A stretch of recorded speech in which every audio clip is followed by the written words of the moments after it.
예, 오늘 오전 7시였습니다. 신재민 씨가 이제 사무관이 친구에게 문자를 보냈습니다. 문자 내용이 요즘 많이 힘들다. 그래서 행복해라. 이렇게 뭔가 죽음을 암시한 듯한 내용의 문자를 보냈고, 그래서 친구가 8시 20분에 경찰에 신고를 했습니다. 그래서 경찰이 신재민 씨가 살고 있는 관악구의 한 고시원에 갔더니 유서 3장과 핸드폰이 발견된 겁니다. 그래서 그때부터 경찰은 CCTV를 통해서 동선을 파악했던 거고요.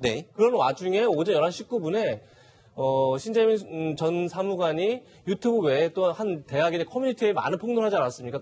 그 커뮤니티에 마지막 글이라면서 글을 올렸습니다. 그래서 아마 이때까지는 이제 생존에 있었다 이렇게 보고 계속 추적한 결과 다행히 낮 12시 한 40분쯤에 한 모텔에서 발견이 됐는데 목에 약간 찰과상이 있었다고 합니다. 그런 점에서는 뭐 약간 자살을 기도했던 게 아닌가 싶은데 어떤 찰과상 외에는 특별한 상처 없이 그렇게 병원에 이송돼서 지금 안정을 취하는 것으로 그렇게 알려져 있습니다. 자, 아까 커뮤니티에 마지막에 어떤 유서 같은 성격의 글도 남겼다 했는데 어떤 내용이었나요? 내용도 좀 소개를 해주시죠. 예, 지금 보시는 것처럼 일단 처음에 시작은 이제 아버님, 어머니께 죄송하다는 얘기를 시작합니다. 그러면서 굉장히 근 길이었는데 자신의 죽음, 그러니까 어제까지만 해도 어쨌든 죽음 얘기가 아니고 당당히 수사에 임하겠다 이렇게 굉장히 당당한 모습을 보였었는데 굉장히 뭔가 불안하고 굉장히 힘들어하는 모습을 많이 글에 남겼습니다. 그러면서 자신이 이렇게 얘기하는 것, 폭로한 것은 이것을 하지 않으면 다른 일을 할 수 없는 부채식 때문인데 많은 오해와 억측이 있다 이런 거에 대해서 아쉬움을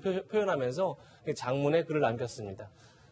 사실 지금 응급실에 있고 병원에 있어서 안전하긴 하지만 아직까지 심리 상태가 굉장히 불안한 상태다 이렇게 알려지고 있죠, 지금? 그렇게 알려지고 있죠. 아무래도 이제 본인에게 쏟아지는 여러 가지 그 사회적 어떤 그 여론 이런 부분들이 부담스러웠을 거예요. 또 본인이 이만큼의 사회적 파급력을 가져올 만큼의 영향을 행사할지 몰랐을 수도 있고요. 폭로를 처음 할 때는 그런 것들 때문에 심적 부담이 있었던 것 같고 또 이제 본인이 어쨌든 폭로한 내용에 대해서 찬반 의견이 지금 많잖아요. 그러니까 본인을 아마 자기가 폭로를 하면 일정 부분 다 믿어주고 받아줄 줄 알았는데 일각에서 이제 뭐 정부나 아니면 기재부 입장에서도 반대 의견을 내고 있고 또 여론도 보면 반반 나눠져 있는 것 같아요. 그러다 보니까 본인 입장에 부담이 될 수밖에 없고 내 진심을 믿어주지 않는 것에 대한 부담감 때문에 결국 저는 극단적인 선택을 하게 되는 상황이 아니었나 이런 생각이 듭니다.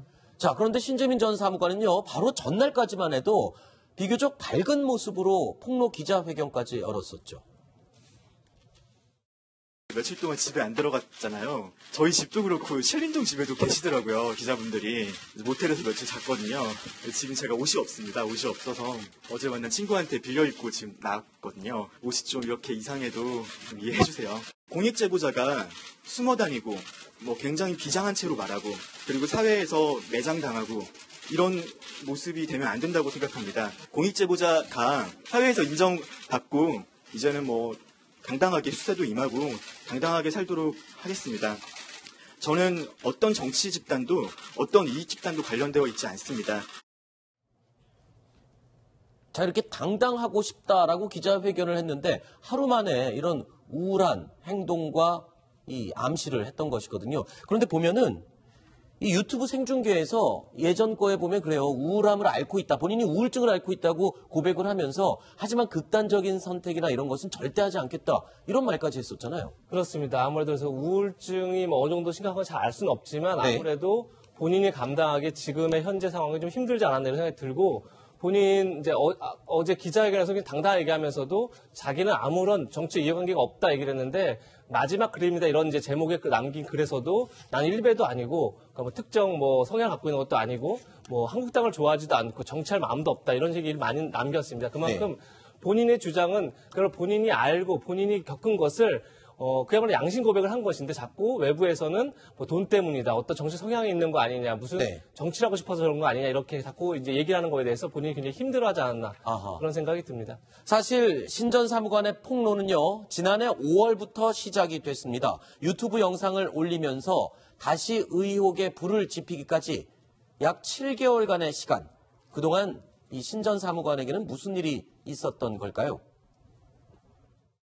사실 이게 내부 고발이잖아요. 정말 마음이 너무너무 괴롭더라고요. 제가 문건을 MBC에 제보했던 게 3월이었습니다. 보도가 나왔던 것은 5월이죠. 한 2달 걸렸습니다. 근데 그 2달 동안 정말 온갖 생각이 다 나더라고요. 조직을 배신했다는 생각에 MBC 보도가 나온 이후에 청와대 민정수석실에서 내려왔습니다. 문건을 누가 유출했는지 경위를 파악한다고요. 총리실에서도 왔다 갔습니다. 기재부 전체를 대상으로 비공개 문서를 사실 이거는 비공개도 아니었죠. 대외비는 정식으로 문서가 돼야 되는데 이거는 문서화시키지 않았던 어떻게 보면은 괴문서죠, 괴문서. 어쨌건 그런 대외 공개되면 안 되는 자료를 어떻게 관리하는지 실태를 파악한다고 우리 분만 찍어서 감사하기로 했습니다. 그런 과정을 유출한 사람이 저희인데 제가 아닌 척하면서 지켜보는 게 너무너무 괴롭더라고요.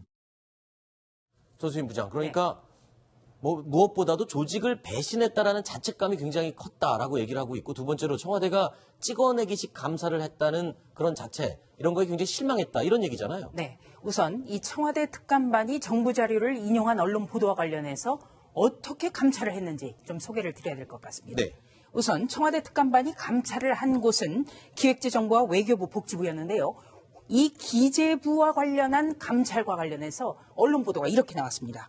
휴대폰 잠금 패턴, 비밀번호까지 전부 적어내야 했다. 아하. 왜? 디지털 포렌식. 그러니까 이 휴대전화 안에 있는 모든 것을 들여다봤다는 얘기입니다. 네. 그리고요. 또 이 윗선의 지시에 따라서 사생활 문제까지도 들여봤다라는 특감반 출신 인사의 전언까지 있었습니다. 네. 여기에 대해서 이 신재민 전 사무관은 청와대 청원글에서도 이와 관련해서 자신의 심경을 이렇게 말했습니다. 가장 고초를 겪은 분은 국장님이셨다. 네. 그리고 이 KTNG라는 기업과 민간 기업과 관련해서 기업은행에도 기업은행에서 이 관련 자료가 유출됐을 거라고 청와대가 생각을 했기 때문에 네. 기업은행에도 미안했다. 이 사무관이 자료를 넘긴 거란 말이 우리 부에 들고 있었고 내가 그만두는 것이 마음 편하다고 생각했다. 아하. 여기에서 이 마음의 심경이 어땠는가 네. 이것을 엿볼 수 있겠습니다. 이재명 차장, 어제 신재민 전 사무관이 청와대 청원 글도 또 올렸어요. 아니, 그러니까 본인이 퇴사한 이유를 아주 긴 글로 설명을 했는데 이 내용을 들여다보니까 이런 내용도 있어요. 김동연 경제부총리의 밑도 끝도 없는 질타에 너무 실망을 했다. 이건 무슨 소린가요? 그렇습니다. 어제 한 3만 자가량 굉장히 긴 글을 올렸습니다. 네. 봤더니 예전에 본인의 블로그에 올린 것들 다 합쳐서 이제 올렸는데 그 중에 3편에 보면 이런 얘기가 나옵니다. 그러니까 내가 기획재정부를 그만둔 두 번째 이유 이런 제목을 달아서 김동연 부총리에게 당시에 국채 발행 보고서를 가지고 들어갔는데 들어가자마자 그러니까 차관보랑 같이 들어갔는데 차관보를 질타했다는 겁니다. 네. 그러면서 차관보에게 아니 그 자리까지 올라갔으면 정무적 판단을 해야지 1급까지 올라갔는데 역할을 해야 하지 않겠느냐 아하. 이렇게 질타하는 것을 보고 과연 이것이 맞는 건가 이런 회의감이 들었다. 그래서 자신이 기재부를 그만두고 이걸 폭로했다. 그렇게 이제 주장한 내용을 담은 글을 어제 올렸습니다. 자, 지난 유튜브 영상에서도 기재부와 청와대의 분위기를 신 전 사무관은 생생히 전달을 하고 있습니다. 청와대가 부총리님께서 대통령 보고한다 그랬을 때 그거 다 막아버리고 청와대에서 직접 전화해가지고 보도자료 오는 거 다 취소하라고 하는 거 정말 말도 안 되는 것 같다는 사태 겪으면서 왜 이번 정권도 도대체 부총리가 대통령한테 보고할 수가 없나? 왜 국채 발행 여부에 대해 가지고 전문성을 잘 모르는 청와대 수부회에서 이미 결정해가지고 의미를 내리나? 그 결정해도 괜찮아요. 정무적 고려 때문에 왜 차관보님께 엄청 혼내시면서 질타했던 거 차관보님한테 도대체 너는 정무적 고려도 못하냐고 거기까지 올라가가지고 자, 결국 부총리의 대면 보고도 받지 않는 최고 결정자, 즉 문재인 대통령에게 책임이 있다. 뭐 이런 식의 주장을 하는 건데 글쎄요. 이 당시만 해도 김동연 경제부총리와 청와대의 불화설이 계속 나왔던 그 시기 아닙니까? 네, 그렇습니다. 이 어제 신재민 전 사무관의 기자회견 중에 가장 눈여겨볼 대목은 이런 대목이었습니다. 자신이 이 적자 국채를 발행하는 여부를 담당하는 그런 담당자였고 네. 부총리 보고를 4번 들어갔는데 김동연 당시 부총리가 국가 부채 비율을 39.4% 위로 올려야 된다고 지시를 했다. 네. 굉장히 구체적으로 증언을 하고 있습니다. 그렇죠. 그러니까 이 사안에 대해서 가장 잘 알고 있는 사람은 바로 김동연 당시 경제부총리다. 네. 이런 얘기인데요.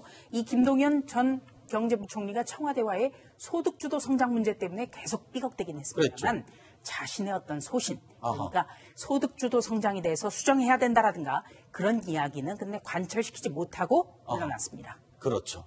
자, 신재민 전 사무관의 호소에도 불구하고 그의 주장에 대한 반박 의견도 꾸준히 나오고 있습니다. 현직 한국은행 본부장 신재민이 상황을 잘 이해 못하고 있다. 그러니까 말하자면 한국은행 본부장이 신재민이 상황을 잘 이해 못하고 있다. 이렇게 지금 주장을 하고 있는 건데 어떤 부분을 얘기하는 건가요? 설명이 좀 필요할 것 같습니다. 그러니까 신재민 전 사무관의 주장이 이런 겁니다.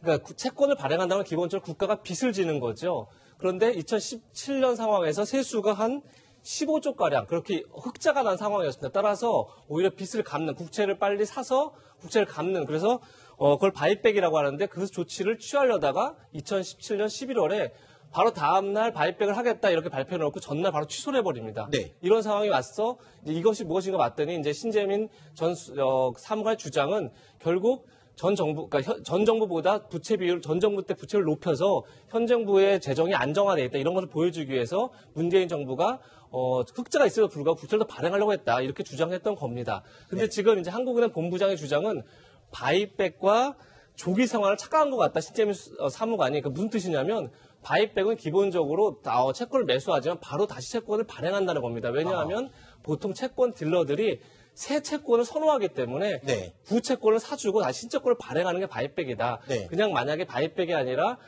채권을 걷어들이기만 하는 건 조기 상환이다. 근데 당시에는 조기 상환하려고 했던 게 아니라 바이백 하려는 거이기 때문에 사실 국가 채무와는 전혀 무관하다. 이런 게 이제 한국은행 본부장의 주장입니다. 자, 신재민의 모교인 고려대 교수도 이 사무관이라서 깊은 내용을 모르는 것 같다라고 주장을 해서 또 이에 대해서도 오늘 남긴 유서에 교수님에 대한 원망이 담긴 글도 또 남기기도 그런 일도 했어요. 있었죠. 고려대 교수는 그렇게 주장을 하는 거예요. 네. 그러니까 이게 초과 세수가 생겼는데 왜 그걸 국채를 갚지 않느냐. 이게 이제 신재민 전 사무관의 주장이거든요. 네. 근데 그 교수의 말은 이게 국가적으로 거시적 관점에서 봤을 때 초과 세수가 생기더라도 이걸 국채를 갚을 건지 말 건지는 거시적 관점에서 검토하는 거 정책적 검토를 하는 것이다. 네. 예컨대 미국의 연방정부 같은 경우에도 일정 비율의 국채를 계속 유지하는 몇 %, 아까 뭐 김동연 부총리 얘기도 나왔습니다만 네. 그게 전략적으로 필요해서 그렇게 하는 경우도 있다는 거죠. 우리가 네. 예를 들면 기업을 하는 데도 마찬가지잖아요. 돈이 많다고 해서 무조건 빚을 갚는 건 아니잖아요. 그게 그렇죠. 필요하다면 또 투자할 수도 있고 다른 데 쓸 수도 있는 거니까 이거는 정책적 판단과 고려가 필요한 부분이지 네. 뭐 돈이 남았는데 빚을 안 갚았기 때문에 문제라고 일방적으로 주장할 수 있는 문제는 아니라고 지금 고려대 교수가 얘기를 한 거죠. 네. 그 문제를 얘기했더니 이제 오늘 아까 말씀하신 유서에도 그런 내용이 포함되어 있었던 그런 사건이었습니다. 네. 자, 신재민과 기재부의 주장이 극명히 엇갈리고 있습니다. 이런 가운데 여의도의 의견도 둘로 극명히 또 갈려 있습니다. 특히 김병준 한국당 비상대책위원장은 이 인물을 향해서 일가를 했습니다. 들어보시죠. 이분의 정언에 대한 실체적 진실이 더 규명돼야 하겠지만 지금까지 나온 것만 보면 아마 80년대 민주화 운동 이후에 최대의 양경선언이 아닌가 하는 생각을 해봅니다. 김동연 부총리께 간곡히 부탁드립니다. 부총리 지내셨지 않습니까? 국가의 녹을 먹지 않았습니까? 30년 가까운 후배가 자기 인생을 걸고 생각을 했습니다. 가만히 숨죽이고 있다는 건 도리가 아닙니다. 진실을 말씀해 주십시오. 국민들이 그 용기를 높이 살 겁니다. 김동연 전 부총리를 콕 집어서 지금 저격을 한 것 같은데 어제도 저희가 지적을 했습니다만 김동연 전 부총리 계속 침묵을 유지하고 있네요. 네. 그러니까 이 김동연 전 부총리는 신재민 전 사무관이 얘기했던 대로 가장 이 사안을 잘 알고 있는 사람. 그렇죠. 그렇기 때문에 어제 기자회견에서도 이 김동연 전 부총리에 대해서 얘기를 했고요. 바로 김병준 비대위원장도 이 김동연 전 부총리에 대해서 이야기를 한 거죠. 그리고 지금 우리가 굉장히 궁금한 것은 2017년에 더 거친 세금이 예상보다 더 거친 세금이 무려 23조 원입니다. 네. 무려 23조 원이 더 거쳤는데 과연 국채를 더 발행할 필요가 있었을까? 네. 이것이 한 가지 의문점이고요. 그리고 또 한 가지는 정말 그럼에도 불구하고 발행을 하려 했다면 꼭 발행했어야 했다면 끝까지 발행을 했어야 된다는 거죠. 네. 기재부가 멈췄다는 겁니다. 여기에 대해서 김동연 전 부총리는 이야기를 해야 되는 겁니다. 김동연 전 부총리가 이 상황을 가장 정확하게 최종적으로 결정을 하고 보고를 받았기 때문에 잘 알고 있을 텐데 글쎄요. 진실이 뭔지 좀 밝혀주기를 바라는 목소리가 나오고 있는 거죠. 그리고요. 민주당 손혜원 의원은 신재민 전 비서관이 돈을 벌기 위해서 폭로를 한 것이다 라고 글을 썼다가 이 내용을 또 삭제하기도 했습니다. 어떻게 된 겁니까? 예, 본인도 뭐 스스로가 본인의 추측이라고 얘기한 겁니다. 근데 네. 이것을 뭐 신재민 전 사무관이 봤는지 모르겠지만 봤다면 아마 또 한번 큰 상처가 됐을 것 같습니다. 네. 그러니까 손혜원 의원은 신재민 전 사무관이 결국은 돈을 벌기 위해 나온 거다. 공직생활에 들어가 봤더니 돈도 많이 못 벌고 진급하려니 까마득하고 하다 보니까 네. 지난해 7월에 큰 돈을 만져보자 이래서 당시에 이제 한 학원하고 이제 뭐 강사 계약을 맺었다는 거 아니겠습니까? 그래서 큰 돈을 벌게 나왔는데 여의치 않으니까 결국은 공익제보자로 둔갑한 거다. 그러면서 본인 스스로 내 추측이다 이렇게 밝혔다가 결국 글을 삭제했습니다. 자, 어쨌든 신전 사무관 같은 경우는 그러한 비난들을 다 감당하지 못해서 오늘같이 이 유서 소동이 벌어졌다. 글쎄요, 이렇게 또 보는 시각도 있죠. 여야 공방이 격화되고 있는 가운데 신전 비서관은요, 그 어떤 정치적인 의도도 없다라면서 거듭 호소하고 있습니다. 저 뭐 문재인 정부 물러나야 한다는 그런 생각 전혀 안 해요. 제가 제보했던 내용 KTNG 뭐 개입하려고 청와대가 했다 부인하셔도 됩니다. 정말 바라는 것은 이런 게 이슈가 되고 국민들이 분노한다는 걸 인지를 하고 같은 일이 안 일어나서 정말 예전에 말했던 좀 더 나라다운 나라, 좀 더 좋은 나라가 됐으면 좋겠어요.